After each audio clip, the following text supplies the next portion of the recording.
솔직하고 대담함으로 풀어헤친다. 무장해제 시간입니다. 민주당의 김승원, 부승찬 의원 자리했습니다. 두 분 안녕하십니까? 네, 안녕하십니까? 네, 안녕하세요. 먼저 어제 브라질과의 정상회담, 그에 앞서서 두 명의 대통령이 첫 만남이 격한 포옹이었어요. 좀 감동적이던데 두 분 다 상당히 어려운 고난한 어린 시절을 보냈고 그 과정에서 노동자 서민에서 편에 섰고 또 인권 운동을 하다가 이제 최고 권력에까지 오른 그렇습니다.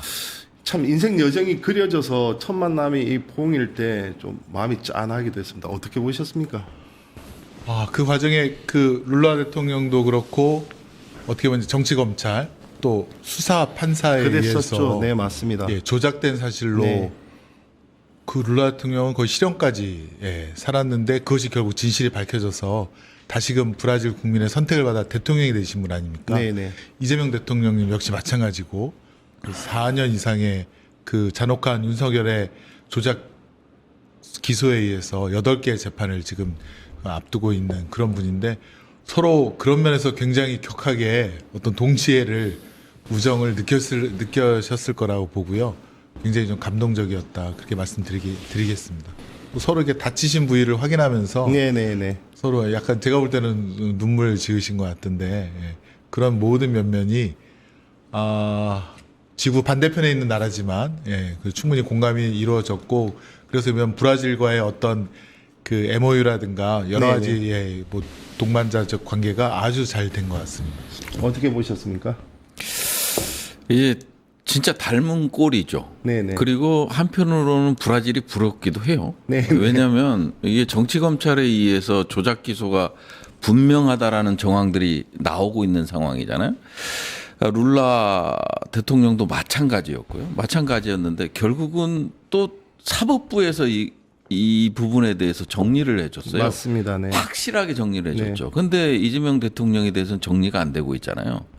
이 조희대 사법부는 실질적으로 보면 지금 우리 사법개혁 3법이 나왔을 때 이게 뭐 민주주의 근간을 훼손시킨다부터 시작을 해서 사법부의 독립을 저해한다. 뭐 이런 얘기까지 하면서 정작 비상계엄이 있었을 때는 함구하고 있었잖아요. 그리고 서부지법 침탈이 있었을 때 네네. 함구하고 있었고 네. 이런 걸 보면서 야 정말 극소수 기득권을 누리기 위해서 사법부가 이래도 되나 그런 면에 있어서는 브라질의 사법부가 어떤 면에서는 부럽다. 우리가 더 민주주의 지수가 높고 그런데도 불구하고 여전히 기득권에 있어서는 브라질이 낫구나 하는 생각을 하니까 좀 안타까움과 부러움이 동시에 느껴지는 거죠. 판사 출신이지 않습니까? 예. 사법부가 참으로 부끄러운 일이죠. 예전에 박근혜 정부와 재판 거래를 했었던 양승태 네네. 그때 체제보다 더 아주 심한 조이대 1급 체제로 바뀌어서 판사들이 거기에 따라갔다는 것 자체가 굉장히 부끄러운 일이고요. 사실은 이제 브라질은 연성 쿠데타라고 하죠. 네. 그런 수사 판사와 검찰의 조작에 의한 연성 쿠데타가 일시적으로 성공을 한 듯이 보였으나 결국은 대법원에서 다 파기된 거 아니겠습니까? 네네. 거기 그런 파기까지는 국민들의 저항이라든가 진실을 밝히기 위한 노력들이 있었고요. 근데 이제 우리나라는 그런 연성 쿠데타가 안 되니까 네네. 이재명 대통령이 꺾이지 않으니까 결국 윤석열이가 진짜 쿠데타를 일으킨 거 아니겠어요? 친위 쿠데타를 일으킨 거 아니겠습니까? 네네. 결국 국민이 막아주시고 이재명 국민적 주권 정부가 탄생을 했는데 또 그 가운데 가만히 보면 그 브라질의 수사 판사가 룰라 대통령을 그렇게 그 사법의 올가미로 그렇게 묶어서 그 사람 법무부 장관 되지 않습니까? 네네. 한동훈도 비슷하더라고요. 한동훈도 그런 조작 수사에 그 선두에 있다가 결국 법무부 장관 되는 그런 것들이 여러 가지 브라질과 우리 한국의 상황이 굉장히 유사했다. 근데 한국은 진짜 친위 쿠데타까지 더 나가는 그런 끔찍한 그런 시도까지 있었다. 뭐 그런 재선 만감이 그렇지 않습니다. 국회의원이시지만 판사 출신에서 제가 이렇게 한번 그럼 예, 여쭤보겠습니다. 우리가 보통 정치 검찰의 문제점은 워낙 많이 지적을 해왔지만 네네. 사법부의 판단만큼은 그래도 존중하는 입장을 보여왔던 것이 네, 사실입니다. 네, 네. 여야 모두 공히. 그러면서 민주주의 최후의 보루로 여겼는데 그렇다고 해서 사법부가 성역이 될 수는 없지 않습니까? 그렇습니다. 그렇죠. 대통령도 욕할 수 있고 국회의원도 욕할 수 있고 왜 사법부만 이렇게 되는 것이고 더군다나 지금 이번에 그 특검 이후에 기소된 건들을 보면 지금 김건희에 대한 계속해서 무죄라든지 아니면 지금 지기현 재판부가 무기징역을 선고했지만 그 선고문 하나하나를 짚어보면 도저히 납득할 수 없는 부분들이 많이 있지 않습니까? 그렇습니다. 물리력을 자제했다. 네. 어떻게 그렇게 표현이 되고 고령이고 뭐 이런 것들이 감경 사유가 됐는데 왜 이렇습니까 사법부? 조희대 그게 정말 대법원장 한 명의 힘이 그 정도로 큰 겁니까? 전체적인 기류를 형성할 정도로 막강한 영향력을 미칩니까? 뭐 조희대 대법원장의 말에 그 뭐 원인이 있다라고 좀 보는데 80년 동안 사법부가 이렇게 해왔는데 왜 지금에 와서야 바꾸느냐 그런 얘기를 하거든요. 네네. 80년 동안 안 변했다는 거 아닙니까? 우리나라가 변하고 세상이 얼마나 변했는데 그러니까 예전과 같은 그런 체제를 답습을 해왔고 거기에 안주해 있었고 뭐 쉽게 말해서 판사들이 이제 조선일보만 보는 거죠. 아침에 딱 출근하면 책상에 조선일보만 배달하고 맨날 그런 것만 보고 그만큼 기득권화되고 그래서 사법부에 정말 개혁이 필요하다는 그런 절실한 필요성이 있는 거고요. 제가 뭐 그런 얘기도 했지만 사법부가 이제 기득권화돼서 예컨대 이제 뭐 현대라든가 통상임금 사건을 한 10년 가까이 묵혀둬서 네네네. 그런 얘기도 하고요. 네. 그다음에 박근혜 정부와 재판 거래를 시도하기도 하고 또 판사의 되물림 또 법원행정처를 중심으로 속칭 엘리트 판사들이 기득권을 지키고 나가면 또 큰 로펌에 가서 또 수십억 수백억을 버는 이런 구조 거기에 안주하거나 혹은 거기에 포함되려고 서클이 되려고 그 위에 눈치를 보는 판사들 그런 등등의 그런 현상이 지금 거의 극에 달해 왔고 그런 현상 그런 그 체제가 결국에는 12.3 내란에 대해서도 어떤 조희대 대법원장의 일극 체제 혹은 어떤 지시를 그냥 순응하면서 따라가는 그런 데까지 둔감해졌다. 국민의 목소리에 둔감한 사법부가 됐다. 이렇게까지 뭐 비판을 할 수밖에 없죠. 그래서 이번에야말로 진짜 개혁이 필요하고 그래서 민주당에서는 사법개혁 3법을 통과시키려고 하는데요. 결국에는 법원행정처를 폐지하고 사법행정위원회를 신설해서 거기에 국민들의 참여가 있도록 하는 시스템을 만들어놔야 대법원장의 이런 독재체제, 일극체제를 바꿀 수 있고 사법부가 국민을 존중하고 그런 그 체제로 바뀔 것이다. 이런 말씀을 드리겠습니다. 의원님 어제 공소 취소 모임이라고 이름 네. 올리셨습니까? 예, 105명 중에 네. 들어가 있고요. 우리 김승원 도당 네, 위원장님이 거기 중요한 직책을 맡고 계시죠. 자 어제 출범을 했습니다. 근데 뜻은 알겠는데 꼭 모임의 이름에 이재명 대통령 공소 취소라고 해서 대통령 이름을 꼭 넣어야 될지 네. 좀 아쉽다는 지적들이 있습니다. 대통령을 뭔가 정쟁으로 좀 끌어들이는 모양새가 아닌지 옛날 재판중지법일 때 청와대가 왜 불편한 기류를 내비쳤지 않습니까? 그래서 이게 이재명 대통령 개인뿐만 아니라 제가 알기로 부승찬 의원도 기소됐던 바가 있고 등등 해서 그다음에 뭐 문재인 정부, 그다음에 송영길 전 대표 무죄 받았지만 그런 부분들 수많은 조작 기소 문제들이 있었기 때문에 거기에 대해서 올바로 진상 규명을 하고 그다음에 국정조사를 통해서 보자라면 될 텐데 굳이 대통령 이름을 넣을 필요가 있었냐? 아마 이 부분에 대해서는 우리 김승원 의원님께서 더 자세히 말씀드릴 텐데요. 저는 이게 제 생각을 좀 말씀드리면 네네. 이게 어찌 보면 국민이 권력을 위임해 준 최고 권력자의 자리에 대통령이 존재하는 겁니다. 그렇죠. 그런데 대통령조차도 조작 기소 당대표 시절부터 해서 뭐 됐지만 조작 기소의 희생자가 되는 상황이잖아요. 대통령조차도 정치 검찰의 손아귀에서 벗어나지 못한 이런 상황이잖아요. 네네. 그러면 그 밑에 저 같은 존재 이제 3월에 이제 또 3차 공판이 있습니다만은 저 역시도 이게 조작 기소가 됐고 위에서 찍어내려서 저는 그냥 희생양이 됐다고 생각하는 사람이거든요. 네, 네. 너무 억울해요. 네. 뭐 아실 거 아니에요. 네. 같이 곁에 네. 계셨으니까. 네. 아시겠지만 그런 상황에서 대통령조차도 그렇게 됐을 때 그 밑에 국민들은 전혀 누구도 언론의 주목을 받지 못하고 그냥 묵묵히 사법부의 아니 검찰의 소나기에서 놀아나는 억울한 희생자들은 어떻게 되겠습니까? 그렇기 때문에 이재명 대통령이라는 건 이재명 대통령을 구제하자는 게 아니고요. 그 권력 주인인 그 권력의 주인인 국민들이 위임해 준 사람이 이렇게 힘들어하니까 이재명 대통령부터 가자는 겁니다. 그러면 자연스럽게 국정조사가 이루어질 거고요. 국정조사를 통해서 정치 검찰의 그 만행을 밝혀낼 수 있고요. 이건 사법적 심판을 받게 하는 거고요. 이거에 따라서 다시는 이런 일은 나지 않도록 제도적으로 보완해 가자는 이 단계별 절차가 있는 거거든요. 네네. 그게 왜 이재명이냐? 그러면 친명으로 보인다? 이렇게 생각할 수 있지만 네네. 이게 상징적인 의미가 있는 겁니다. 대통령조차도 이렇게 된다. 이렇게 되고 있다. 그럼 바꿔야 되지 않겠습니까? 그럼 국정조사를 해서 만행을 낱낱이 밝혀야 되지 않겠습니까? 그럼 국민들을 보호할 수 있는 제도적 장치를 만들어야 되지 않겠습니까? 이런 거죠. 네네. 예, 그런 관점에서 이해를 해 주셔야 되는데 마치 친명 모임, 개파 모임 이렇게 가잖아요. 그 해석에는 동의하지 않으십니까?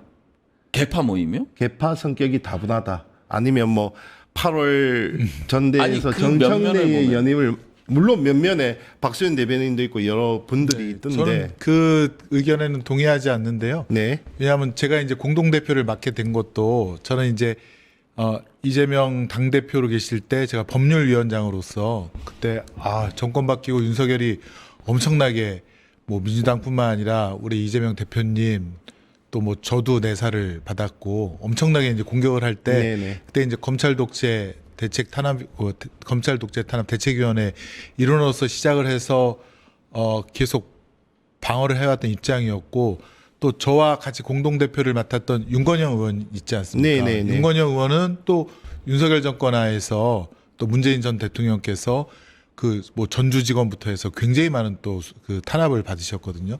그래서 이제 공동 대표로 해서 윤석열 정권 하에서 벌어진 그런 조작 기소에 대한 같은 그 해결책을 그걸 진상을 밝히고 또 이걸 해결해 보자 그런 입장에서 이제 같이 공동 대표가 된 것이라 어떤 그 정치적인 어떤 계략 뭐 의도가 있다라고 하는 거에는 저는 이제 그거는 동의하는 하지 않고요. 네. 그러니까 부승찬 의원님이 잘 말씀하셨지만 지금 대통령으로 계신 분조차도 이렇게 정치 검찰의 조작 기소로 인해서 지금 재판 대상자가 되었고, 근데 또 주목할 것은 대통령님에 대한 재판은 중지가 됐는데 나머지 다른 분들 대통령님과 함께했던 분들은 지금도 재판을 받고 있거든요. 네, 알고 있습니다.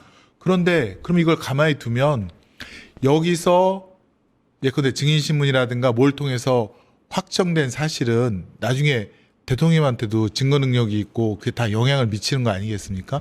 근데 지금 정치검찰이 아직도 본인들이 법률을 위반하고 그런 부분에 대한 반성이라든가 또 정정을 하지 않고 계속 그 법정에서 대통령과 관련된 사람들에 대한 증인신문 또 증거를 제출하면서 더 사실을 그 조작된 사실을 왜곡하려고 한다는 거죠.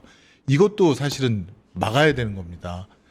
이게 대통령님의 국정 운영을 하는데 굉장히 지금 지장을 주고 있고 흔들고 있고 또 사법부가 아까 말씀드린 대로 이게 또 언제 또 이상한 판사가 나와서 재판하겠다라고 해버리면 어떻게 국정이 또 혼란에 빠질 수도 있지 않겠습니까? 그런 그러니까 지금 등등의 대법원이 파기환송하고 난 뒤에 2심에서 지금 재판이 중지된 상황인 네, 거죠. 네, 네. 그리고 나머지 기소권도 역시 중지된 상황인 거죠. 그렇습니다. 그렇죠. 네, 네, 네. 그러면 만약에 지금 이재명 대통령이 퇴임 이후에 정권이 가령 교체가 됐는데 그쪽에서 정치적 숙적을 제거하기 위해서 기소를 다시 재개를 하고 재판을 재개를 했을 경우조차 우리가 염려를 안 할 수가 없는 부분이다 이거네요. 지금 재판은 이재명 대통령에 대한 재판을 빼고는 다 진행되고 있잖아요. 네네. 그리고 이재명 대통령님과 관련된 사건에 대해서는 증인들이 아까 말씀하셨지만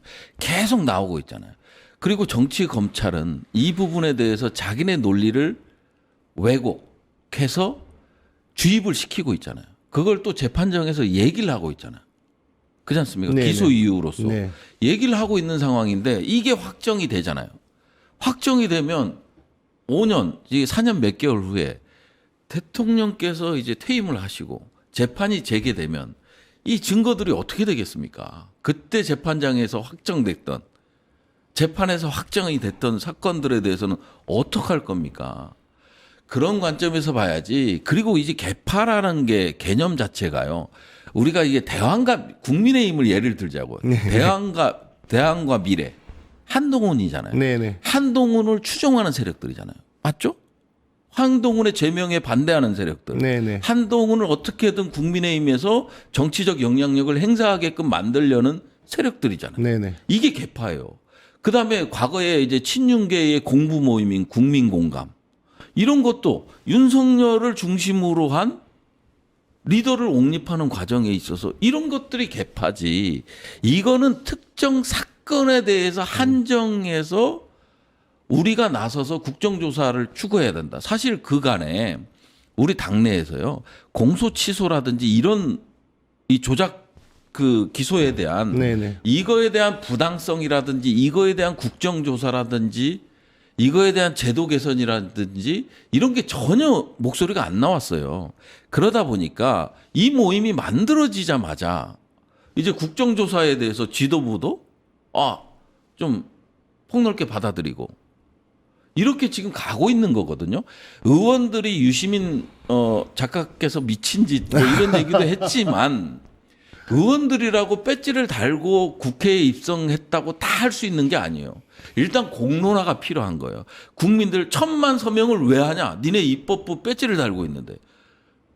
배지를 달고 있으면 다 할 수 있는 게 아니에요. 기본적으로 국민적 지지가 기반이 돼야만이 국정조사로 나갈 수 있는 거예요.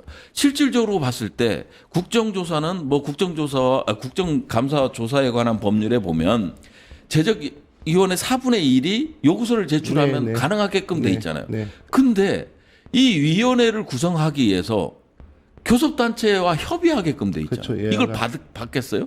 그래서 지금 전례로 봤을 때 그런 경우가 이태원 참사밖에 없었어요. 그때 당시는 우리 민주당이 야당이었고 민주당이 주도하에 한적 위에는 한 번도 없었거든요. 그러니까 이 국정조사조차도 외부에서는 이거 하면 되지 않냐.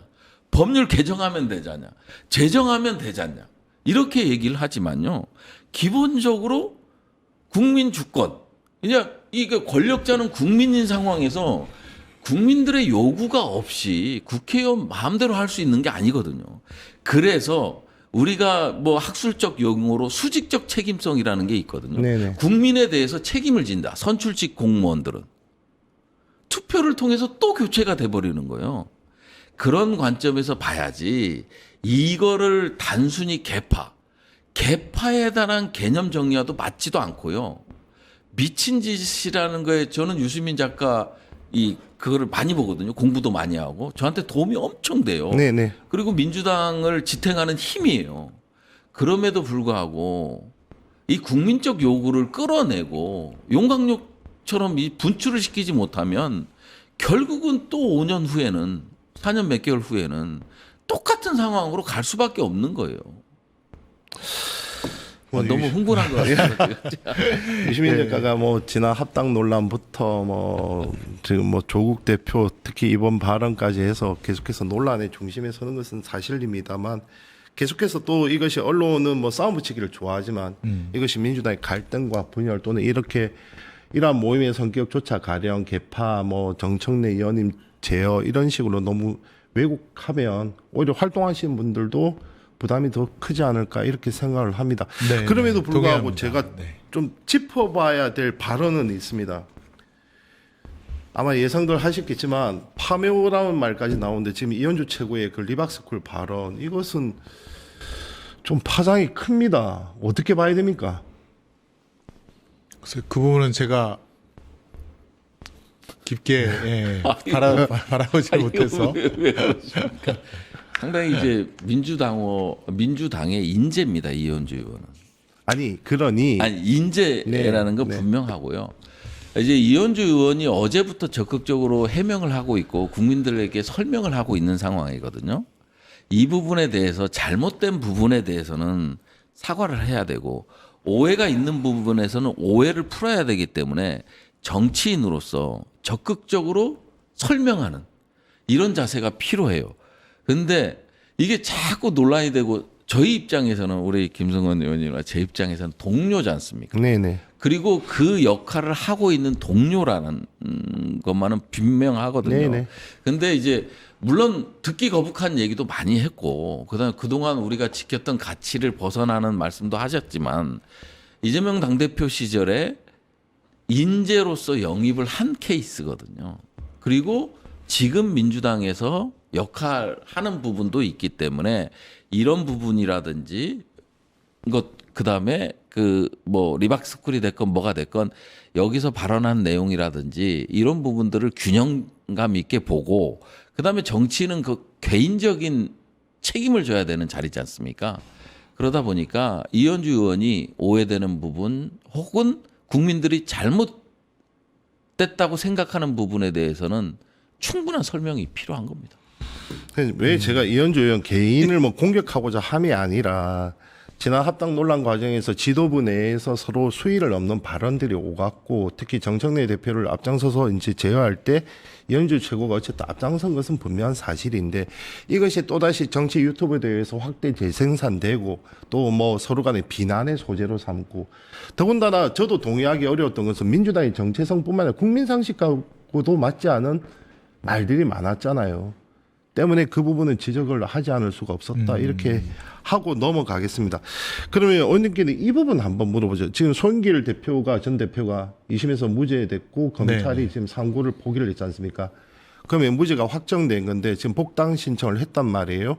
그러면 복당까지는 순조로울 거로 보이십니까? 네, 복당까지는 순조로울 것 같습니다. 원래 이제 복당하시겠다고 이제 본인의 무죄를 밝히고 복당하신다는 뜻을 밝히신 다음에 나가셨기 때문에 복당은 순조로울 거는 같습니다. 본인은 6월 전대에 있을 국회의원 네. 재보궐선거 특히 인천 계양을 출마를 강력하게 좀 희망하고 있는 것으로 전해집니다. 네, 그렇다면 네, 네. 지금 청와대에서 김남준 대변인이 사퇴를 했죠. 그 지역.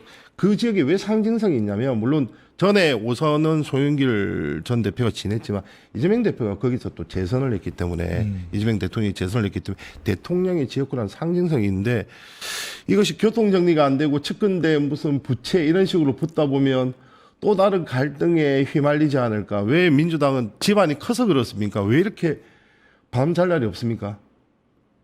글쎄요, 저는 갈등이라기보다는 그런 뭐 이렇게 소통을 통해서 잘 해결돼 있을 것이라고 보고요.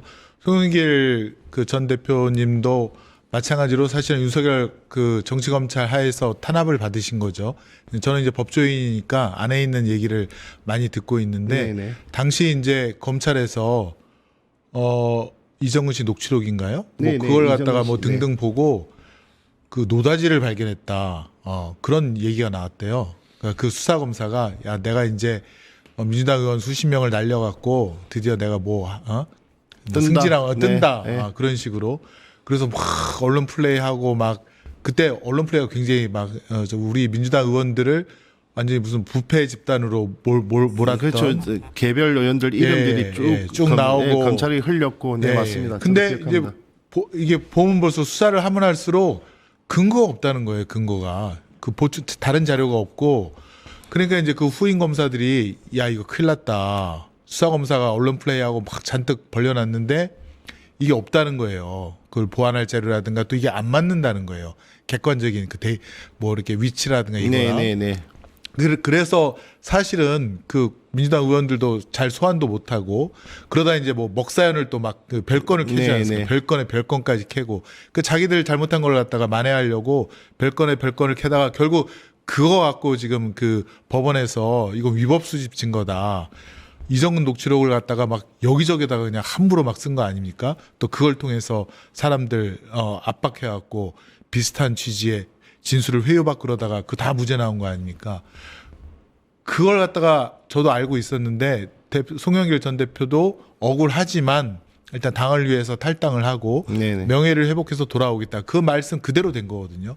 그럼 사실은 저는 민주당을 위해서 정치 검찰의 어떤 탄압 수사에 대해서 민주당의 어떤 힘이라든가 그런 배경을 이용하지 않고 저는 과감하게 탈당을 하셨다고 봅니다. 당을 위해서. 그럼 그런 부분에 대한 어떤 민주당에서의 어떤 그 뭐랄까 그 다시 복귀하는 거에 대해서는 우리가 같은 뜻으로 찬성을 힘을 실어줘야 된다라고 생각을 하고, 그러면 이제 대표님이 이제 어디에 나가서 뭘 할 것이냐는 일단은 뭐 소통을 하셔야겠죠. 근데 출판기자회가 3월 초에 있다고 하는데 네네. 그것은 이제 뭐 당사자들끼리 만나서 소통도 하고 또 지역 주민의 의견도 듣고 당원들의 뜻도 반영을 해서 잘 해결해 나가리라 저는 생각을 합니다.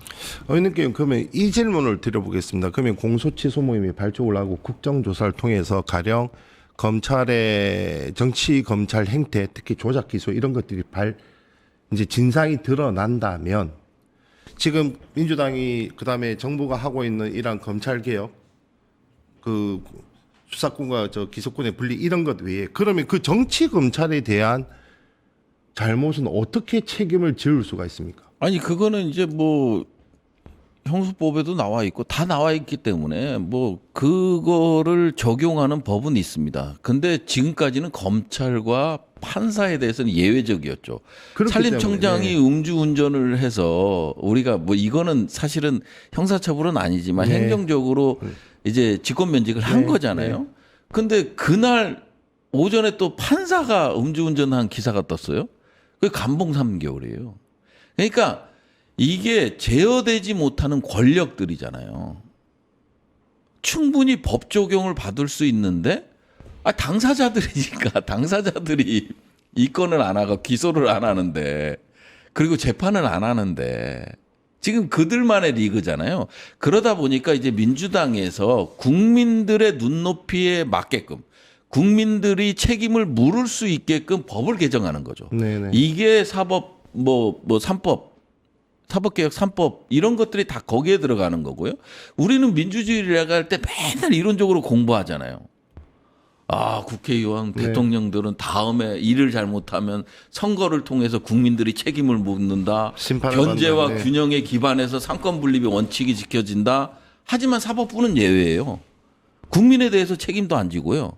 견제와 균형의 수단도 없어요. 입법부가 유일한데 입법부도 어찌 보면 직무유기죠. 방기죠. 그동안. 사법부를 견제하지 못했잖아요. 이제야 하는 거예요. 이제야. 이번에 커다란 비상계엄이라는 내란이라는 이벤트 때문에 이제는 제도를 손봐야 된다. 국민적 요구가 있는 거예요. 국민이 책임을 물어라.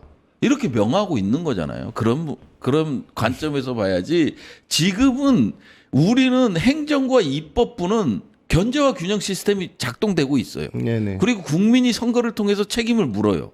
근데 사법부는 전혀 그게 안 돼 있어요.